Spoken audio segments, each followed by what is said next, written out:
Hello and welcome to the Swan Song Project Podcast. My name is Ben Buddy Slack and I'm the founder of the Swan Song Project and the host of this podcast. Swan Song Project is a charity that gives people living with terrible illnesses or dealing with bereavement the opportunity to write and record their own original song. We believe in celebrating lives, making memories and leaving legacies. If you'd like to find out more about the charity and ways you might get involved, you can hear some of the songs. You can check out our website, which is swansongproject.co.uk. This podcast features songwriters and we talk about one of their songs. They tell me a bit about how they wrote it. They share with us a songwriting tip. And we also talk about a song that's meaningful to them in some way relating to bereavement. This episode features Peter Spafford and we talk about his Song Portraits project. I hope you enjoy it.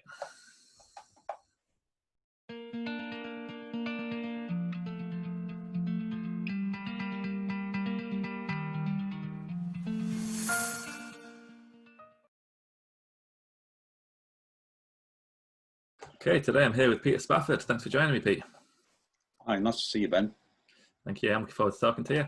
So this is Swan Song Project Podcast. If you've listened to these before, you'll know we do them in three parts. First, we're going to have one of my guest songs. We're going to talk a little bit about how they wrote it. Section 2, Pete's going to share us a songwriting tip that might be useful for the songwriters. And then Section 3, we're going to talk about a song that's meaningful to Pete in some way relating to bereavement. So I'll ask you to introduce your song for us, please, Pete. Well, this is a song. It's called "Song for Dorothy," and it's part of a sequence of songs that I wrote in the summer in a project called Song Portraits. So, Song Portraits is I had the idea of. I've been doing poem portraits for a long time, for about 6 or 7 years, and that really involves me sitting with somebody for, I don't know, half an hour, 3/4 of an hour. And at the end of that, writing a poem, which I then draft up with that person so that they're happy with it. And it's a kind of picture of a person in poetry at that moment in their lives. And I was thinking, I'd love to try songs, because I write songs, and try a song portrait. And the lockdown seemed like a good time to do it, and especially with older people who are not connected to the internet. So I thought, well, let's do it by phone. So it was all very analog, really, in a way. We just I had conversations with different people over a few months, few weeks, and then wrote a song for them, about them, and then they corrected it, amended it, contributed to it in draft, which was a really satisfying process. And at the end of it, I had 10 songs which I'd recorded at home, and it's just me playing and singing. Some of them are a bit more elaborately done. I learned a lot about production and all the rest of it, which I didn't know before. And I used my son Owen, who's a fiddle player, on a couple of the tracks, and another vocalist who was visiting. But mostly it was just me writing and playing them, and obviously working with the subjects, the sitters, the older people who I spoke to on the phone. Yeah. And this one is called For Dorothy, and it's about, it's for Dorothy, who lives in Newfoundland. Song for Dorothy. It's as my dad would always say, if at first you don't succeed, if at first it doesn't work, come at it another way. She had a dream, my mum said she wanted one of her daughters to be a nurse, but high school wasn't for me. So I went to work at a tailor's in George Street, trained to be a seamstress, made my own wedding dress, married at 21, but I always wanted to work with children.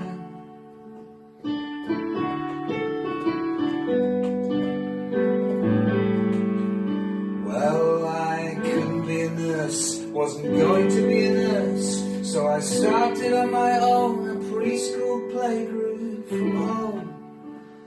Always wanted to do that, a place for the children to play and the mums to chat. I was also a guide captain.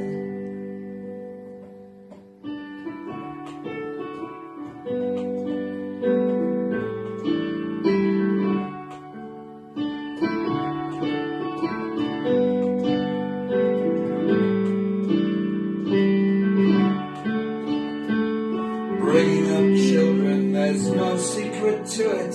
All children are different, all families have their own way. If a child's in the sandpit, another child knocks down a castle. But look, you say, I'll help you build it again.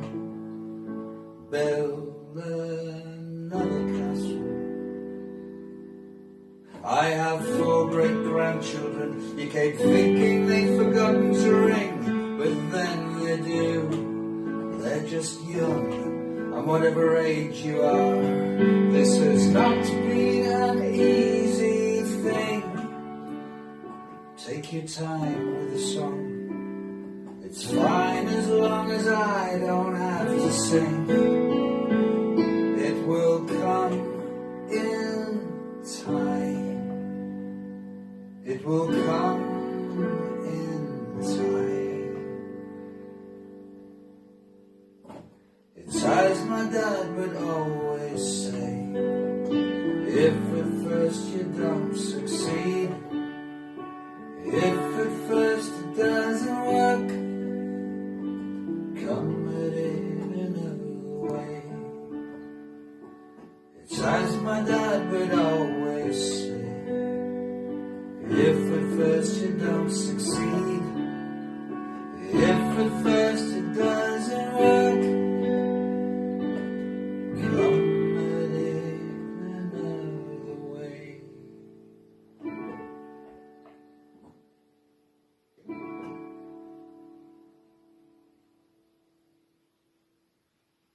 Okay, brilliant. So that was a Song for Dorothy by Peter Spafford and Dorothy, I'm assuming, as part of the Song Portraits project. So yeah, it sounds like a great project for you. I was interested, so you're saying it came from the poem portraits was what the other one's called, wasn't it? Yeah. What was your initial inspiration for starting that, and how similar is it to doing the song ones, and how much of a transition was it in terms of like your process? Well, I suppose the song portraits, I'd underestimated how long they would take as opposed to writing a poem. I mean, poems take a while and to get it right, certainly. But with the song, it's as you know, it's not just the words, it's the music as well. And I really wanted to find a musical style in each case that was suited to that particular person and what they'd said to me. And I also did a bit of fishing with the older person in terms of what they liked to listen to. So if somebody was really into country and western, I tried to sort of get a feel that for that. So there's one chap called Mark who was obsessed with numbers. He loved numbers. That was his thing. He was very much a statistician, but he was also really into Elvis, and he's done various Elvis impersonations over the time. So I managed to work a bit of an Elvis song and a bit of Elvis echo in his voice, on my voice, and so it really to kind of be as true as possible to that person's character, if you like, but also their musical taste. But then that takes time, and also, of course, then arranging it and playing it, finding out all sorts of stuff about GarageBand, as I said to you before, that I didn't really know, but it was useful to learn. And then, of course, there's the whole process of which also is true with poem portraits, but with the song, again, it's slightly trickier. I had to somehow get the song to the person. Now, not everybody, obviously, they weren't on the internet, most of the participants. So I had to do a CD. So my part of this project was me cycling it over wherever it was, and I would hand over a CD. But of course, also, I thought, well, maybe somebody doesn't have a CD player, because people don't. So anyway, but all that sort of needed sorting out, and then there was the person feeding back on that, on the song and on the lyric, and I had to change it. And of course, once you've demoed the song, you have to change the lyric and then do another recording of it. So, I mean, it's a longer process, and I hadn't anticipated how long it would take, but it was a very, very satisfying process, as the poem portraits is too. But yeah, it tested me in ways that I hadn't anticipated. And obviously through being tested, you kind of grow a bit in what you're doing. And I really enjoyed that aspect of it. The fact that I just learned so much about songwriting, but also about those participants, because they were very generous in what they in the way that they were very open with me and what they talked about, really. Yeah. So it's a similar process, but more elaborate. Probably with time, it would take shorter time, but yeah. I think, I find, like, I've been through a similar process with Swan Song when you're trying to tailor each song to the different person's tastes. It's a great journey then of like say, knowing what songs they like to listen to, and then studying them as a songwriter yourself and trying to think, right, well, how can we use these tools? But you're right, it is challenging. It can take a long time sometimes to figure things out. Absolutely. Yeah. So what can you tell us specifically about the song for Dorothy? What was the process of writing that one like? Well, Dorothy is quite a modest person. All the songs, with each process, there was some people were very, very good at talking about themselves. Actually, most were very modest, and I had to do a bit of drawing out. So Dorothy, it took maybe a couple of phone calls before she really talked about what she'd done in her life in terms of, she had been trained as a seamstress. She got married at 21, but she had an ambition to work with children, and how she made that happen in her life, she was very understated about. But she set up her own nursery, and I think by all sounds of it was just extraordinary, but not somebody to at all crow about her achievements. So I wanted to make the song as colloquial as possible, using her words. And I know in Swan Song it's the same principles for you, but it's that thing of using the cadences of people's speech and using their phrases. And with Dorothy, she talked very eloquently about her life, and I just wanted to catch that in some way, and also to catch the unpretentiousness of her. And I wanted to do that, and I thought just a piano and a voice would be the best way to do that with Dorothy. Whereas with other songs, as with the Elvis one, it was much more, much more going on with that. But with this, it was just piano and voice. And I thought that was much more Dorothy, really. And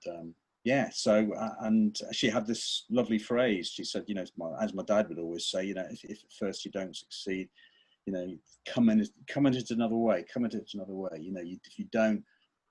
If you can't get what you really want, then don't give up. Just come around the side, do something, find a way of doing what you want to do. That may not be the obvious thing, that may not be the first idea, but still enables you to be fulfilled. And I thought that was a really beautiful sentiment in her life, really. And in fact, all the cities, Ben, and again, I think you found that with Swan Songs too, that people come up sometimes with these nuggets of gold, really, about how to live a life, how to get the most out of a life. And I just very modestly and in a very undeclared way, people have a lot of wisdom. Yeah, it's definitely something I agree with completely. And it's always like, it feels like such a privilege to have those conversations. I always think that because sometimes, like, it takes a bit of digging, like, when people can be a bit modest at first, and like but once you start really talking to someone and those bits of wisdom come out, it feels kind of really special to have. And that, it's that everyone has those bits in their own way, and it's a real privilege to do. How do you do you have like a set structure that you use for the conversations? Do you just go in and just see where they go, or do you have like a framework almost that you're looking for with your certain questions you use, or is it all kind of played by ear?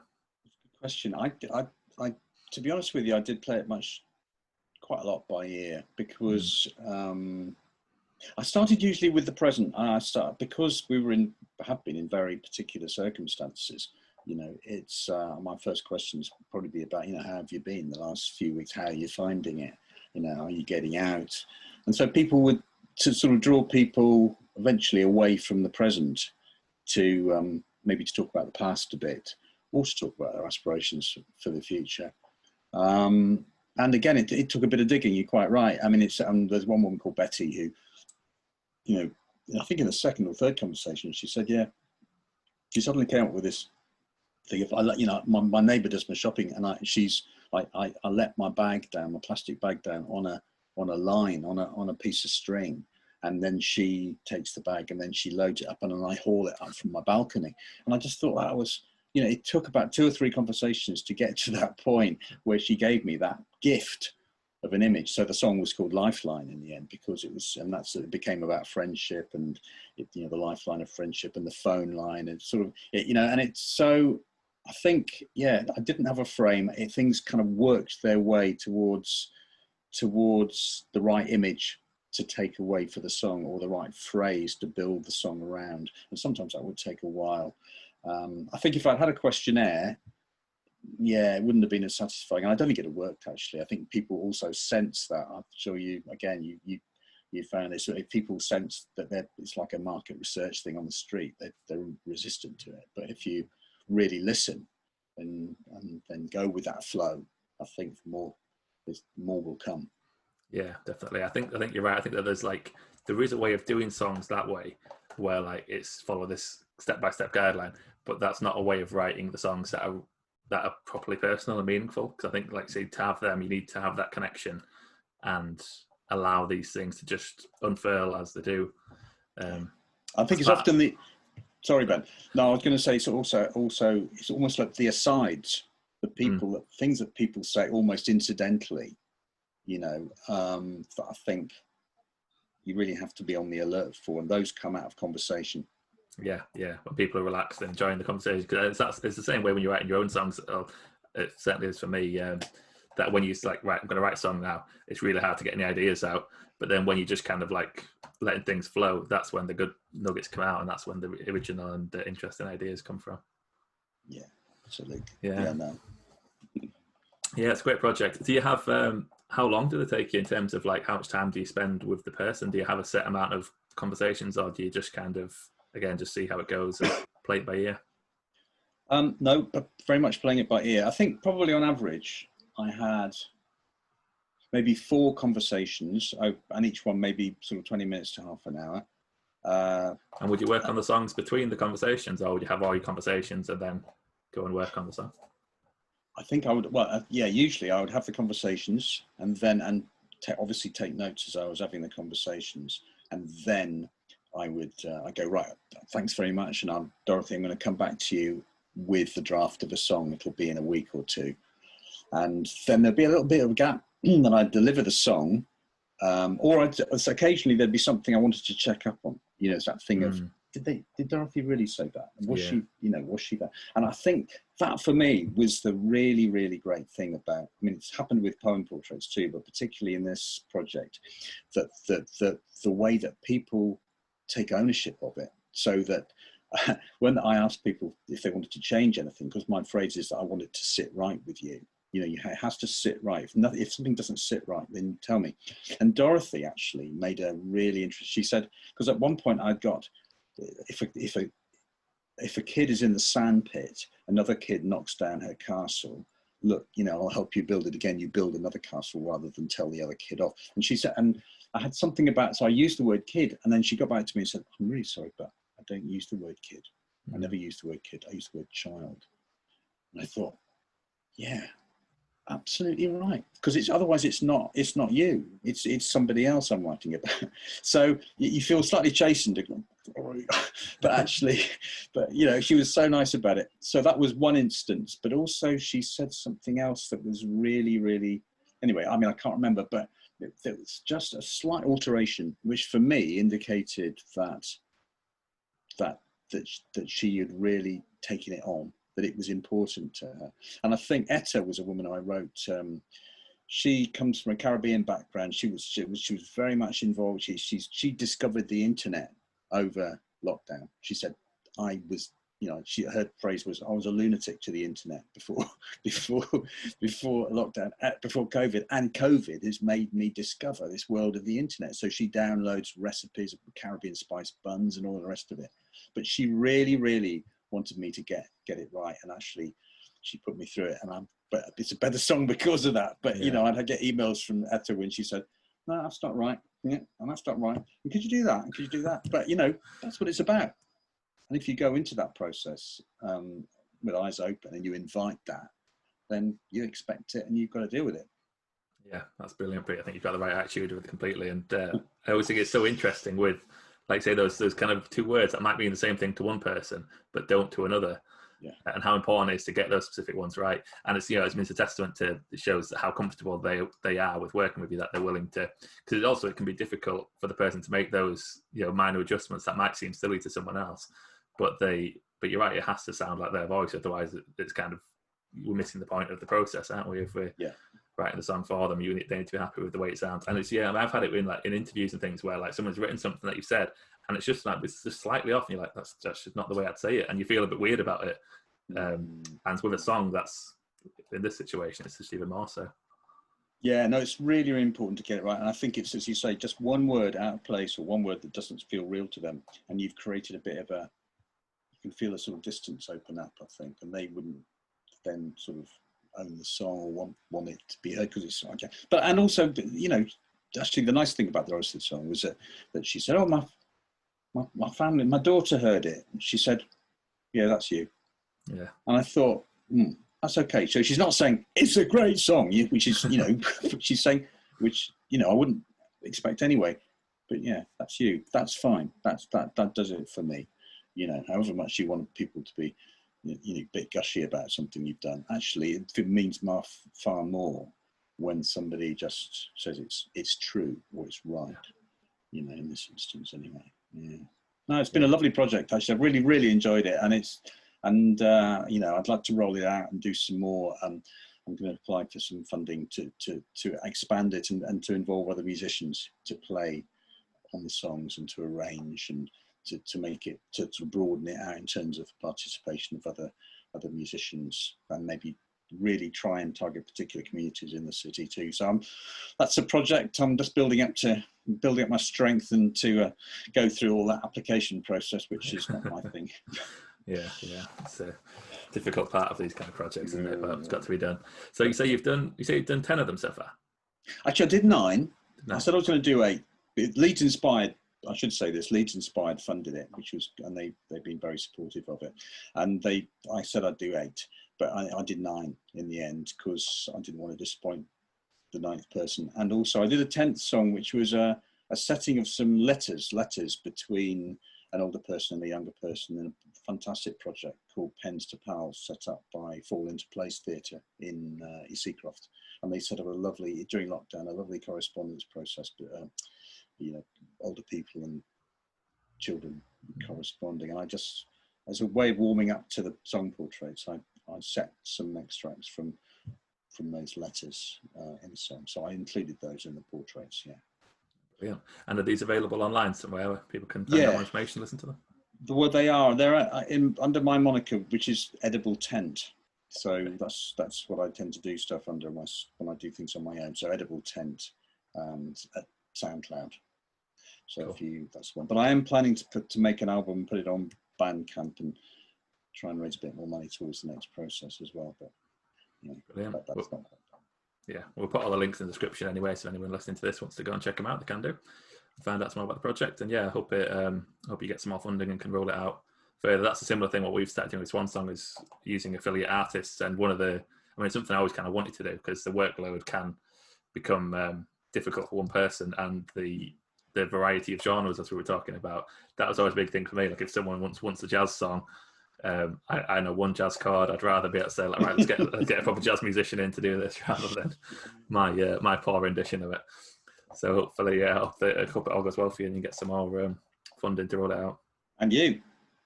Thank you. So let's move into section 2 now, shall we? This is where I ask my guests for a songwriting tip. So what would your tip be for us, Pete? Well, I suppose I sometimes think I can get into, if I write my own songs, I often get into kind of pattern. You know, I know the chords I play. I don't know. I slip into the verse, chorus, middle eighty thing, and a little while ago, I suppose I got a bit bored with that. I got a bit stale. I wasn't writing stuff that I was happy with, and so I started to take lyrics from other people or words from other places that weren't my own words, and so I started to set poems, actually, that and sometimes poems that that didn't necessarily rhyme or had some sort of that appealed to me, that spoke to me in some way, and as particularly as music. But well, there weren't sort of standard songs in terms of verses and structure. And actually that really shifted me on in terms of, it made me write differently. It made me sort of make sort of shapes and sort of chordal sort of structures and that I hadn't done before. So I would say, I suppose, in terms of a tip, I would say to songwriters, you know, try taking either somebody else's words or a piece of just prose, you know, and really and responding to that. Because you'll get some subject matter if you're bored of your own subject matter, and I do get bored of it. There's a certain amount that I want to say, and actually, you know, most of the time I haven't got a lot to say about my life. My fairly dull life, yeah. So it helps with subject matter, but also it helps push me in musical directions that I hadn't anticipated, and that really was a turning point for me about, I don't know, 6-7 years ago when I started playing Richard Ormerod, and so that's been something I found really useful. And when I do write songs that are about me now, I usually again slip into those patterns, and I tend not to do it actually. And that's also why I really love writing songs about other people, because the phrases that they say, the person says, which you take and then set to music, won't necessarily be singable in their original, you know, they're not song phrases quite often. So that again pushes you to accommodate that lyric with with some music that you perhaps is slightly out of your box. And and also, as I say, in terms of subject matter, I'm writing about somebody else, so that is my subject. I don't have to, you know, sort of come up with something myself, which I tend to I write poetry as well, and I tend to do that in poetry now, and I tend to write songs which are about other people or are settings of other people's lyrics or poems. Yeah, it's really good. It's really interesting. Yeah, because I find that, like, with my own stuff, it's again, I do the same thing, following the same patterns, and using similar chords, similar structures, things like that. And I find it easier to mix up the music than I do to mix up my style of writing. You know, like, so it's easy to say, like, right, well, I'm going to throw in a different type of chord I've not used before. I'm going to, you know, I'm not going to use a middle eight in this song. I'm just going to do, or I'm not going to use a chorus here. Use that kind of stuff. But then I still find that I have a particular way of writing lines and using rhyme patterns that is quite hard to break. So then using something like that, where you choose a poem or something where the wording is completely different to the way you might do it, does throw you in very different directions. I haven't done a lot of it myself, but it's something I would like to try more of. And would you use a whole poem for a whole song, or would you use like part of a poem and then, you know, write another section to go along with it? Well, that's a good question. Sometimes I use a whole poem, and then I might use one particular, I mean, because quite often songs do cry out for a chorus of some kind of hook or some kind of refrain. So I'll take maybe one line or two lines that sort of speak to me, and use them as a chorus. I mean, sometimes there are, you know, copyright questions, because, you know, living poets, particularly famous ones who published in books, you know, you have to be a bit careful with all that. But I mean, there's a tradition of this anyway. I mean, it's, you know, in even sort of classical composers, you know, Schubert or you know, Beethoven, I think as well, they take a poem by a contemporary poet, and then they would repeat a line, or sometimes leave out lines actually, and so, or even change it slightly. I mean, there is precedent for it. I'm not comparing myself to Schubert, by the way, but you know what I mean. It's there. You can fool around to some extent, but it does help if the poet's been dead for over 70 years. Then you don't have to contend. I have got permission from poets though to. I mean, recently for a project I did, I asked Jackie Kay if I could borrow just 6 lines from one of her poems, and she was totally fine with that. So yeah, it varies, but yeah, sometimes I use a whole poem, sometimes just a few lines, or just a section, or repeat a section. And yeah, so I'm a bit I did have this once. I did this weird thing where I wanted to set some T.S. Eliot poems, and I didn't think about it. I just thought, I want to do this. I love The Wasteland. It's a big poem he wrote in the 1920s. So I set some chunks of that, and then Richard and I recorded it, and and then I thought, well, I better check on the copyright. Anyway, Pat, you probably know this, but T.S. Eliot, in his will, he said, nobody ever must take my poems and set them to music. So I thought, what do I do? So I got into T.S. Eliot Society, and I said, look, is that okay? And they said, no, we will take you to court. I mean, they were really heavy about it. Wow. So we'd already recorded the album.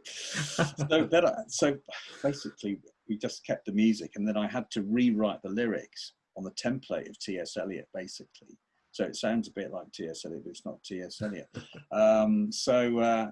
Yeah, that was a bit disastrous. So I would, if you are a songwriter looking to set poems, I would, just check the copyright situation.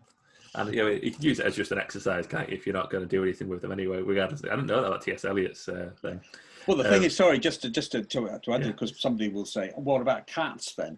But, because Andrew Lloyd Webber set Cats, so it's all, which is, all T.S. Eliot poems about cats.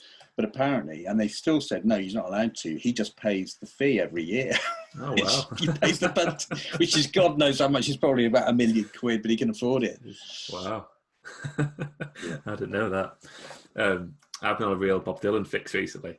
I read a book called Why Dylan Matters, which was it was written by a professor, and it was all about comparing Dylan to the great poets and about how Dylan uses great poems in his own work, but the way he does it, where it's not quite plagiarism, but what they call it, intertextualizing or something like that was the phrase he used for it. But then it went into quite a lot of detail about how he does it in some of the songs, and it just fascinated me.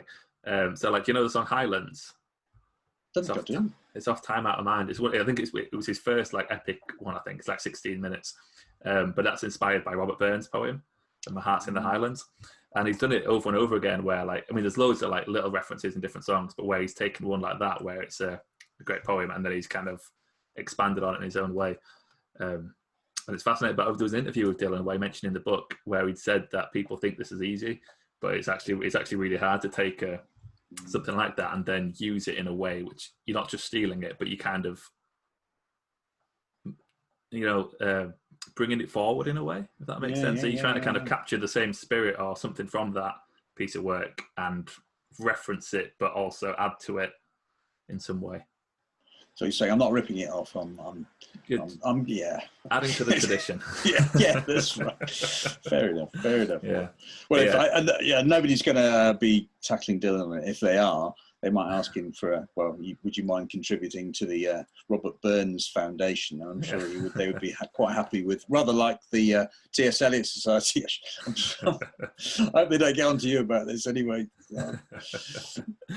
Yeah, great stuff. Cool, so let's move into section 3 now, shall we? This is where I ask my guests for a song that's meaningful to them in some way related to bereavement. And what I do here is I put the link in the description, so anyone listening to this can go and check it out if you're not familiar with the song, and then come back and we can have a chat about it. So what song did you choose for us, Pete? Well, I chose a song called Gracias a la Vida, which means thank you, life, in Spanish, and sung by Mercedes Sosa. And I first heard the song when I was traveling in Brazil. This was years ago in the 80s, and I was in the middle of nowhere. I was in the Mato Grosso, which is the size of it's the size of Wales or something, and it's right in the middle of Brazil. It's just marshland, and where alligators live. And I'd gone there, and I was feeling actually quite lonely. I've been traveling on my own for a long time, and I was lying in a hammock outside this hostel. And I suddenly heard this voice singing coming out of the hostel, and I thought, what? Sometimes, I don't know, you might have had this, Ben, but I had the same feeling when I first heard Joan Alma Trading, actually. I thought, what? It's a sort of ungendered. I thought, is this a man or a woman? I've never heard anything like this before. And it was just that I've asked, and the woman inside, she said, oh, it's Mercedes Sosa, and she's an Argentinian singer, very well known in Argentina. But and the song is by Violeta Parra, who was very much involved in the Chilean revolution in 1973 when Pinochet took over and wrote a lot in exile. And so, and it's really a kind of a farewell. I think Violetta Parra died, I think she even committed suicide the following year. So it's her farewell to life, which Mercedes Sosa sings, but it's just a list of things in life that she loves, you know, from very simple household things, you know, making a cup of tea, to, you know, lying with your loved one, to the summer breeze. And I suppose, yeah, I mean, it feels, although you've asked for a song that is somehow connected with bereavement and death, it feels like a song that is a kind of farewell to life, but is also a song about really appreciating the great things in life. And I think the thing about death for me, I've had a few really close friends die in the last few years, is that, you know, it's a terrible thing when a close friend dies, but at the same time, the only thing we can take from it is an urgency to live, because we're alive, we're still here, and to make the most of it. So that's what the song speaks to me about. And just to say, I mean, the recording with the link is just her and a band, but there is, if on Spotify, there is a fantastic recording of her, if you can get it. She does it live. I think it's called a concert in Buenos Aires. And the context of that is that it was recorded in 1982, at the very end of the junta, you know, when just after the Malvinas Falklands War, and that the junta have been the Argentinian generals have been in power for a long time. She's been in exile, and then she comes back, and at the end of the junta, and because things are falling apart there, democracy is coming, and she does this massive concert in the football park, I think, in Buenos Aires. And it's just the most amazing version of and suddenly halfway through the track, the audience just start to applaud, and it just, you know, every time I hear it, I just go to pieces completely. But so if you can find that, do listen to it there. But on the set, but it, you know, I'd listen to her do that song, you know, in the shower. It's just a lovely song, and she's got an amazing voice. Yeah, it's a really powerful piece of music and beautifully sung. I wasn't familiar with it before, so I had listened to it, and then I didn't know anything about the translation, so I looked it up and read a little bit about it. And it was interesting, you saying about the original writer committing suicide, because it feels like it's like, and you know, you're connecting it to bereavement in some way. That it feels like a nice song that you'd kind of want someone to feel like singing at the end of the life, of like, thank you for. And it reminds me a bit of, you know, Leonard Cohen's last album, Thanks for the Dance. You know, that thing of like, you know, coming to the end, but thank you for everything. It's been a great ride. Then it just seems kind of it's unfortunate that the writer wrote it and then ended up committing suicide. Yes, I'd have to check on that. But she certainly died very soon afterwards. I think that was what I read as well. Was that it was? I think it was a suicide. Yeah, and she's also a fantastic singer, Violetta Parra, Chilean, I think. But it's very much a song about the. Well, they say that one of the secrets of being happy is being able to appreciate what you have, and not always kind of want things that you don't have, or to aspire to things that you've missed, or regret the things you haven't done. And I think it's a song about appreciating the small things in life, which are also very big things. Yeah. So that's what you say. Some of the other lyrics are grateful for those smaller aspects of everyday life. Gracias a la vida. Yeah, absolutely. Yeah. Yeah, it's a beautiful song, Pete. Thanks for bringing it to the show. I'm looking forward to listening to that live version next now. Yeah, I do. Yeah, it's fantastic. Do you listen to a lot of music in other languages? Or is that something just because it was from that trip? Well, you know, I do listen to quite a bit of Brazilian music, because I do love the Portuguese language, and you know, I really enjoyed the music in Brazil. I was there for Carnival, and so there are some fantastic Brazilian singers. I kind of, again, because of the wonders of the net, you know, and Spotify, I've been rediscovering some of them, and there is some one there. I mean, I do listen to Brazilian music, and and Portuguese and Fado as well. Again, it's Portuguese language, which I used to speak a bit of, very, very badly, and now I've forgotten. But it's you know, I love Fado as well. It's a fantastic Fado singer called Caminha, who I listen to. I've got an album or two of hers. Yeah, but and some French songs I like, you know. But I probably don't listen to enough in other languages, Ben, to be honest with you. We get stuck, don't we? in what we listen to. But yeah, I was just thinking the same. Like, there's occasionally like there'll be an album or an artist that I'll get into in the foreign language thing, and just really love it. And like, I think I know it might be similar for you that we're both people who are fond of words and fond of language. So like, I think that's where it kind of just halts me sometimes, is not knowing originally what a song's about lyrically. But then it's an added level of enjoyment when you get into a song, not necessarily knowing what it's about lyrically, and just enjoy it for the music, and then you can study the lyrics afterwards. And studying translations is I always found it really interesting, because again, you just get some interesting turns of phrase, don't you, of the way things are done in other languages. But I think the sad thing is that it's the translation is sometimes a real problem. And I mean, I read back I look at the English version of Gracias a la Vida, and it doesn't do it for me at all. But even just Gracias a la Vida is a fantastic phrase, but when you translate it to English, it's thank you life, which doesn't really do it, does it? And there's also what's the Belgian singer, Jacques, what's his name?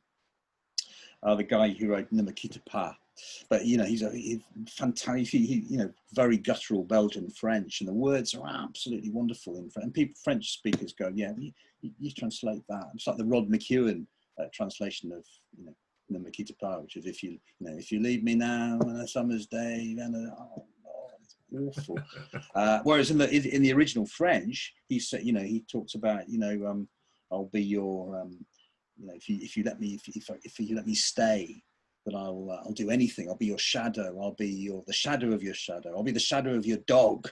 If you let me stay. It's a craven song about being deserted, but in English it just sounds absurd. And yet, so there you go. That's the problem with translation, but from poetry as well. So it's interesting. I always wondered have you ever heard Bowie doing Heroes in German? I think. Yes, yeah. It's just brilliant, isn't it? Yeah, I think actually it sounds really good. It does, doesn't it? But I always wondered with translations of songs, like if there's, because the translation isn't necessarily going to fit with the melody exactly. So then, like, do you stick to the melody and change the lyrics to fit the melody, or do you change the melody a little bit to fit the lyrical translation? It must be such an interesting job to be a song translator. Well, again, with Gracias a la Vida, it's kind of da da da da da da, Gracias a la Vida. So how do you do that? It would be thank you life. It doesn't work. So you'd have to change the tune to make that work, or you'd have to come up with another phrase altogether, which wasn't thank you, but then you'd lose the sense of the song. Yeah. No, it's really hard. But maybe that's not a bash. It's part of the magic of songs, really, isn't it? It's like what is it that makes this song special? Is it the way these, obviously it's all, a lot of songs, it's everything together, and it's the way those particular words work with those particular notes and harmonies and things. But like, so then the translation, it's mixing that up, isn't it? So you're destroying the kind of wonderful balance in the sort of chemistry between a lyric and a musical phrase. I know, very hard. But maybe I should stop telling people how crap they are in terms of translation and do a translation. Try a translation of Gracias a la Vida. Yeah. I'll just do it in the original language. Yeah, that'll be something. Yeah. Well, if you do, you'll have to send it over. Let me know. I'll look forward to hearing it. Have a laugh. Well, thanks a lot for your time, Pete. Really appreciate it.